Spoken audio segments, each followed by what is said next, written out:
साथियों नमस्कार, मैं हूं ब्रजेश पटेल और मैं अपने YouTube के सभी प्यारे मित्रों को एक बार फिर से अपने इस चैनल पर दिल से स्वागत करता हूं। और मैं उम्मीद करता हूं कि आप सभी लोग अपनी अपनी दुनिया में खुश होंगे, स्वस्थ होंगे और मस्त होंगे।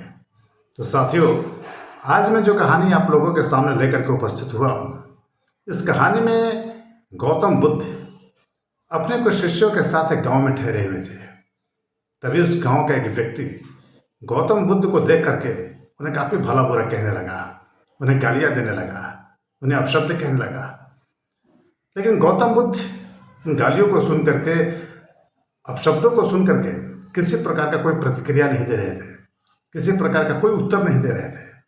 ऐसा देख करके वह व्यक्ति थक गया, हार गया और थक हार करके वहां से चला गया। उस व्यक्ति के जाते ही गौतम बुद्ध के शिष्यों में से एक शिष्य ने गौतम बुद्ध से पूछा कि हे प्रभु, वो व्यक्ति आपको इतना गालियां दे रहा था, आपको इतना अपशब्द कह रहा था, फिर भी आप किसी प्रकार का कोई प्रतिक्रिया नहीं दे रहे थे, उससे कुछ कहे नहीं। तब गौतम बुद्ध उस शिष्य को समझाते हुए कहते हैं कि देखो, मान लो कि तुम्हें कोई उपहार दे रहा है और तुम उस उपहार को स्वीकार नहीं करोगे, तो वो उपहार किसके पास रह जाएगा?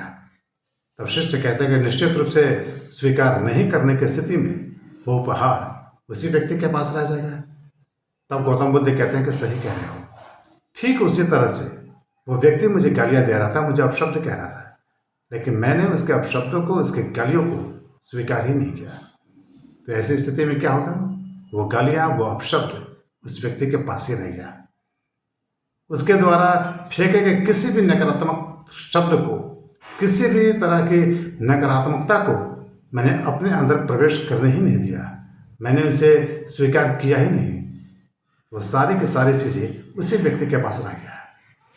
तो गौतम बुद्ध के इस उत्तर को सुन करके वह शिष्य संतुष्ट हो गया।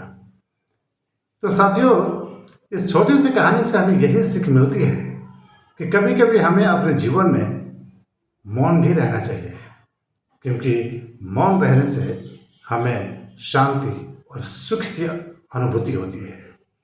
तो साथियों, ये रही मेरी छोटी सी कहानी। अगर आपको मेरी ये छोटी सी कहानी पसंद आई हो तो कृपया करके इस छोटी सी कहानी को अपने सारे दोस्तों के बीच में शेयर कर दीजिएगा।